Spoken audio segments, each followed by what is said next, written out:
சிம்மக்குரல் நேயர்களுக்கு வணக்கம். இன்றைக்கு பரபரப்பாக நாடாளுமன்ற தேர்தலை நோக்கி நம்ம நகர்ந்து கொண்டிருக்கிறோம். பல்வேறு கட்சிகளும் தங்களுடைய வேட்பாளர்களை அறிமுகம் செய்து வச்சிருக்கிறார்கள். இன்றைக்கு அதிமுக தேமுதிக கூட்டணி ஒரு பலமான கூட்டணியாக அமைந்திருக்கிறது. கூட்டணி உறுதியாகி தேமுதிக 5 இடங்களில் போட்டியிடுகிறது. குறிப்பாக பார்த்தோம்னா திருவள்ளூர், வடசென்னை, கடலூர், தஞ்சாவூர் மற்றும் விருதுநகர் ஆகிய 5 தொகுதிகளில் தேமுதிக களம் காண போகுது. இதில் எல்லாருமே பரபரப்பாக பேசக்கூடிய ஒரு விடை என்னன்னு பார்த்தோம்னா, விஜயபிரபாகரன் அவர்கள் எங்கே நிற்க போகிறாரு அப்படின்னு தான். விருதுநகர் தான் கிட்டத்தட்ட எல்லா பேருமே எதிர்பார்க்கிற ஒன்று. விருதுநகர் தான் அவர் நிற்க போகிறாரு. ஏன்னா விருதுநகர் அவருடைய சொந்த மண்.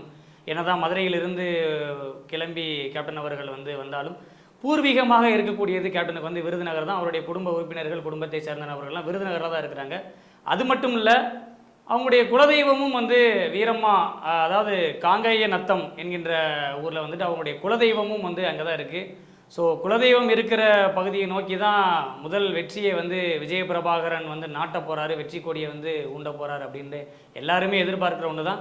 நிச்சயமாக விருதுநகர் தொகுதியில் விஜயபிரபாகரன் அவர்கள் வெற்றி பெறுவார், அங்கே போட்டியிடுவார் அப்படின்றதுல எந்தவித மாற்று கருத்தும் இல்லை. எல்லாருமே எதிர்பார்க்குறோம்.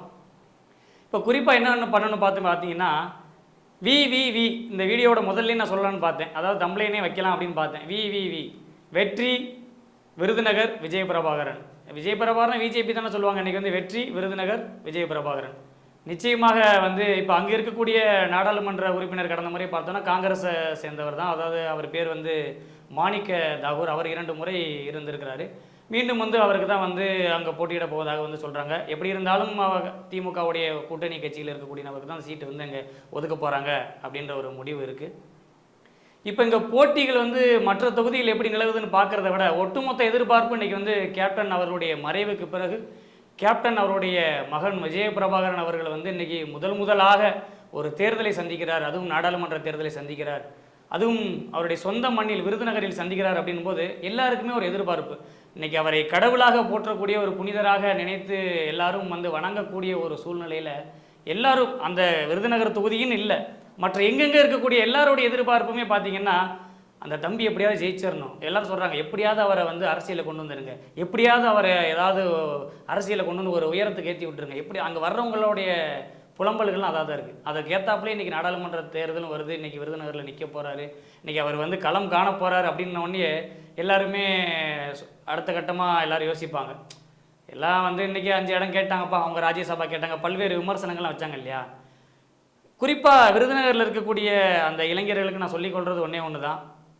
விஜயபிரபாகரன் அவர்களுக்கு பணம் தேவையில்லை, பெயர் தேவையில்லை, சொத்து தேவையில்லை, எதுக்குமே தேவையில்லை. விஜயபிரபாகரன் கேப்டனின் மகன் என்ற ஒற்றை அடையாளமே அவரை பல தலைமுறை வாழ வைக்கும்.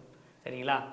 அதாவது விஜயபிரபாகரனுக்கு பணம் தேவையில்லை, பொருள் தேவையில்லை, சொத்து தேவையில்லை, எந்தவித அடையாளமும் தேவையில்லை. கேப்டன் என்ற ஒற்றை சொல் போதும். அவரை பல தலைமுறையினருக்கு அவரை வாழ வைக்கும். ஸோ அவர் பதவிக்காகவும் வரல, மக்களுக்கு நல்லது செய்கிறதுக்காக அடுத்த தலைமுறை களம் இறங்கணும் அப்படின்றத எப்பயுமே அவர் மேடையில் சொல்கிறதா. என்னை கேப்டனுடைய மகனாக பார்க்காதீங்க, விஜயபிரபாகரனாக பார்க்காதீங்க, உங்களுடைய அண்ணனாக பாருங்கள், உங்களுடைய தம்பியாக பாருங்கள், உங்கள் வீட்டில் ஒருத்தனாக பாருங்கள், இப்படின்னு தான் பல மேடைகளில் அவர் பேசியிருக்கிறாரு. நிறைய மேடைகளை ஆக்ரோஷமாக பேசியிருப்பார், நிறைய மேடைகளை சென்டிமெண்ட்டாகவும் பேசியிருப்பார். ஆனால் விஜயபிரபாகரன் அவர்களுக்கு அரசியலில் மிகுந்த ஆர்வம் உண்டு. அரசியலில் கேப்டன் எப்படி ஒரு மாற்றத்தை கொண்டு வர வேண்டும் என்று நினைத்தாரோ அதே அளவிற்கு மாற்றம். அதாவது புலி 10 அடி பாஞ்சா புலி குட்டி 16 அடி பாயின்னு சொல்லுவாங்க. அதுபோல தான் விஜயபிரபாகரனுடைய குணங்களை நான் அருகில் இருந்து பார்த்துருக்கிறேன். அவரோட நெருங்கிய நண்பர்கள் சொல்கிறத நான் கேட்டிருக்கிறேன். கண்ணார நான் பார்த்துருக்கேன். அவருடைய வீரமும் சரி, அவருடைய அன்பும் சரி, அவருடைய பாசமும் சரி, அவருடைய புத்திசாலித்தனமும் சரி. விஜயபிரபாகரனை சர்வசாதாரணமாக யாருமே எடை போட்ட முடியாது. அது பழகினவங்களுக்கு தெரியும்.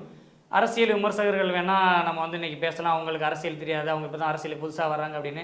கேப்டன் இப்படி தான் சொன்னார். இப்போவே விஜயகாந்துக்கு அரசியல் தெரியலன்னு சொல்லிட்டு உங்கள் எல்லாருக்கும் அரசியல் தெரியாமல் போயிட போகுது அப்படின்னு சொல்லியிருப்பார். ஸோ அந்த அரசியல் களம் நாடாளுமன்ற தேர்தலில் தேமுதிகவுடைய ஒட்டுமொத்த தொண்டர்களும் எதிர்பார்க்கக்கூடிய ஒரு மிகப்பெரிய ஒரு எதிர்பார்ப்பு. விருதுநகரில் விஜயபிரபாகரன் வெற்றியை தட்டி தூக்குகிறார்.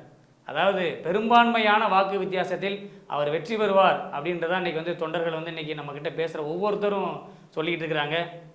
குறிப்பாக அதுவும் சொந்த மண்ணிலிருந்து ஆரம்பிக்கும் போது அவருடைய அரசியல் பயணம் இனிதே ஒரு வெற்றி பயணமாக முதல் கட்டமாகவே நாடாளுமன்ற உறுப்பினர்லேருந்து அவருடைய அரசியல் பயணம் துவங்க போகிறதாக நான் நினைக்கிறேன். இளைஞர்களும் நினைக்கலாம், தப்பு இல்லை. விருதுநகரில் இருக்கக்கூடிய இளைஞர்கள் வந்து குறிப்பாக வேட்பாளர்களை வந்து பார்ப்பாங்கன்னு நினைக்கிறேன். விஜயபிரபாகரனை வந்து ஒரு தேமுதிகவுடைய வேட்பாளராகவோ இல்லை அதிமுகவுடைய கூட்டணி கட்சி வேட்பாளராகவோ வந்து பார்க்குறோம் அப்படின்னா நமக்கு சரியான ஒரு அரசியல் தொலைநோக்கு சிந்தனை இல்லை அப்படின்னு தான் அர்த்தம். அவர் யாருடைய வாரிசு, யாருடைய ரத்தம் அப்படின்றத நம்ம முதல்ல பார்க்கணும். எப்பேற்பட்ட ஒரு புனிதருடைய மகன் ஒரு அரசியல் களத்தில் முதல்ல ஒரு அரசியல் களம் காண வரும்போது என்றைக்கு எங்கு போட்டிக்கிட்டு ஜெயித்தாலும் ஆனால் முதலில் முத்தாக வித்திட்ட தன்னுடைய சொந்த மண்ணில் வந்து வெற்றி வாய்ப்பை நிலைநாட்டுவது என்பது வரலாறு பேசும். எப்போதும் சொல்கிறது தான், நேற்றைய சம்பவம் இன்றைய வரலாறு, இன்றைய சம்பவம் நாளைய வரலாறு. விருதுநகரில் முதலாக நாடாளுமன்ற உறுப்பினராக வெற்றி கொடி நாட்டி நாளைய வரலாற்றில் விஜயபிரபாகரன் இடம் பிடிக்கப் போகிறார் என்பதுதான் என்னுடைய கருத்து.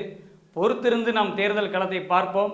கண்டிப்பாக சூடு பிடிக்கும், அதில் எந்த மாற்று கருத்துக்கும் இடமில்லை. அதே போல தான் ஏற்கனவே சொன்ன மாதிரி, அதாவது வி வெற்றி விருதுநகர் விஜயபிரபாகரன், அதே தான் எல்லாரும் எதிர்பார்க்க ஒன்று தான். ஏன்னா இப்போ மற்றவங்களுக்கு வந்து இன்றைக்கி அரசியலுக்கு வரணும், இன்றைக்கி வந்து ஒரு நாடாளுமன்ற உறுப்பினர் ஆகணும், ஒரு சட்டமன்ற உறுப்பினர் ஆகும் அப்படின்னா அவங்களுக்கு வந்து ஒரு பதவி வேணும், இல்லை ஒரு பணம் வேணும், இல்லை ஒரு அதிகாரம் வேணும், ஏதோ ஒன்று ஒரு தேடல் இருக்கும் இல்லையா. ஆனால் விஜயபிரபாகரனை பொறுத்தளவுக்கு அது இல்லை அப்படின்னு நான் சொல்ல வரேன். ஏன்னா அவங்க அப்பா சம்பாரித்து வச்ச பேர் புகழ் சொத்தே வந்துட்டு இன்றைக்கி பல தலைமுறையினுக்கு வந்து அவங்களை வந்து வாழ வைக்கும். ஏன்னா அப்பேற்பட்ட பேரை வந்து சம்பாரித்து கொடுத்துட்டு இன்றைக்கி ஒரு புனிதராக இன்றைக்கி வந்து மக்கள் மனசில் வாழ்ந்துட்டு இருக்கிறாரு. அப்பேற்பட்ட ஒரு நபருடைய மகன் வந்து இன்றைக்கி வந்து அவருடைய சொந்த மண்ணில் வந்து விருதுநகரில் நிற்கும் போது அப்போ மக்களுடைய எதிர்பார்ப்பு அப்படின்றது வந்து இன்னும் வந்து ரொம்ப ஒரு ஆத்மார்த்தமாக இருக்கும் அப்படின்ற. ஏன்னா கேப்டன் அவர்கள் மறைவிற்கு பிறகு இது வந்து ஒரு முக்கியத்துவம் வாய்ந்த ஒரு தேர்தலாக தேமுதிகவினருக்கும் பார்க்கப்படுகிறது. அதே போல் மற்ற கட்சியினருமே ஒரு அச்சம் இருக்குது. எல்லாருக்குமே வந்து எதிர்கட்சியாக இருக்க நபர்களுக்கு கூட ஒரு அச்சம் இருக்குது. கேப்டன் அவருடைய மீது எந்த அளவிற்கு மக்கள் வந்து ஒரு பாசத்தங்களை வந்து அள்ளி தெளிக்கிறாங்க. இன்றைக்கி வரைக்கும் மக்கள் வந்து இன்றைக்கி எப்படி இன்றைக்கி தலைமைக்கழக அலுவலகத்துக்கு வந்து இன்றைக்கி நினைவிடத்துக்கு வந்து இன்றைக்கி எப்படி படையெடுத்து வர்றாங்க, வண்டியாக பிடிச்சி வராங்க, வண்டி சாரையாக வந்து குவிகிறாங்க. தினந்தோறும் எங்கேருந்து தான் அந்த கூட்டம் வருதுன்னு தெரியல. ஒரு பக்கம் அன்னதானம் ஓடிட்டு இருக்கு, ஒரு பக்கம் மக்கள் வந்துகிட்டே இருக்காங்க. எல்லாருமே தன்னெழுச்சியாக வராங்க. இப்போ கட்சிக்காரங்க வரதா இருந்தால் கட்சிக்காரங்களும் எப்பயும் வந்துட்டு போயிட்டாங்க. கட்சியில் இருக்கக்கூடிய தொண்டர்கள், கட்சியில் இருக்கக்கூடிய நிர்வாகிகள், அதே போல் கட்சியை சார்ந்த நபர்கள் எல்லாருமே எப்போ வந்துட்டு போயிட்டாங்க. இப்போ வரக்கூடிய கூட்டம் எல்லாமே பொதுமக்கள். அப்போ இந்த விருதுநகர் தொகுதியில் வந்து விஜயபிரபாகரன் நிற்கும் போது மக்களுக்கு வந்து இன்னும் ஒரு தாக்கத்தை ஏற்படுத்தும். எந்த அளவிற்கு வந்து ஒரு மண்ணின் மைந்தனை வந்து ஒரு கேப்டனை வந்து நேசிச்சிருக்காங்க அப்படின்றத வந்து இன்றைக்கி இந்த வாக்கின் மூலிமா மக்கள் செலுத்துவாங்க அப்படின்றதுல வந்துட்டு நான் நம்புகிறேன். ஏன்னா எனக்கு நம்பிக்கை இருக்குது. ஏன்னா நான் கண்ணுக்கு நேரம் நான் பார்த்துருக்கேன். ஏன்னா அந்த மக்களுடைய அந்த வெறித்தனமான அன்பு இருக்குது பார்த்தீங்களா, இது நிச்சயமாக வந்து விஜயபிரபாகரனுக்கு ஓட்டாக மாறும் அப்படின்றத நான் சொல்கிறேன். இது என்னுடைய தனிப்பட்ட கருத்து. விஜயபிரபாகரனுடைய மேலே வச்சிருக்கக்கூடிய மரியாதையும் சரி, கேப்டன் அவர் மீது வச்சிருக்கக்கூடிய மரியாதையும் சரி, அந்த விருதுநகர் மக்கள் மண்ணின் மைந்தன், நான் ஏற்கனவே சொன்னேன், அவருடைய கேப்டனுடைய பூர்வீகம் அங்கே இருக்குது, அவருடைய குலதெய்வம் வீரமாக இருக்குது. வேணால் 4 வியை கூட சேர்த்துக்கலாம், குலதெய்வத்தையும் சேர்த்து வி 4 வியை கூட சேர்த்துக்கலாம். வீரம்மா, வெற்றி, விருதுநகர், விஜயபிரபாகரன் 4 வியை கூட சேர்த்துக்கலாம். நிச்சயமாக வந்துட்டு வெற்றி வாய்ப்பு வந்து விருதுநகரில் விஜயபிரபாகரன் நின்று அதை தட்டி செல்வார் அப்படின்றதுல வந்து எந்தவித மாற்று கருத்தும் எனக்கு இல்லை. அங்கே இருக்கக்கூடிய இளைஞர்களுக்கு மீண்டும் நான் ஒரு விஷயத்தை நான் தெளிவுபடுத்திக்க விரும்புகிறேன். இதை வெறும் அரசியலாக பார்க்காதீங்க அப்படின்னு நான் பார்க்குறேன். ஒரு நல்ல மனிதர், ஒரு தன்னுடைய மகன் அடுத்த தலைமுறைக்கு இன்றைக்கி விஜயபிரபாகரனை வந்து நீங்கள் வந்து விஜயபிரபாகரனை பார்க்கக்கூடாது அப்படின்னு நான் சொல்கிறேன். விஜயகாந்தா தான் நீங்கள் பார்க்கணும். கேப்டன் அவர்கள் மறைவிற்கு பிறகு சந்திக்கக்கூடிய முதல் தேர்தல்.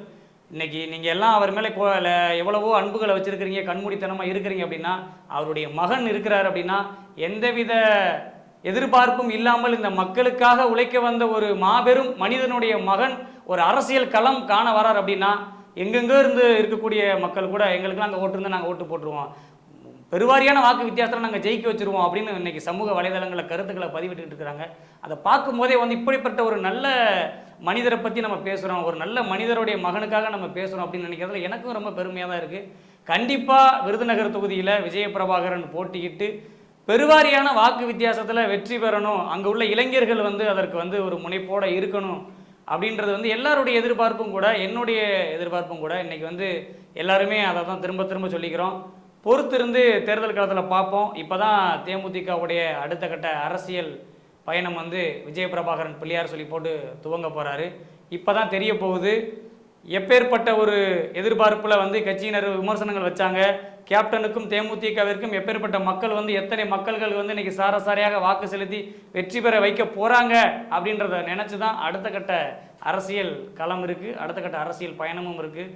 பொறுத்திருந்து மற்றொரு வீடியோவில் பார்ப்போம். நன்றி, வணக்கம்.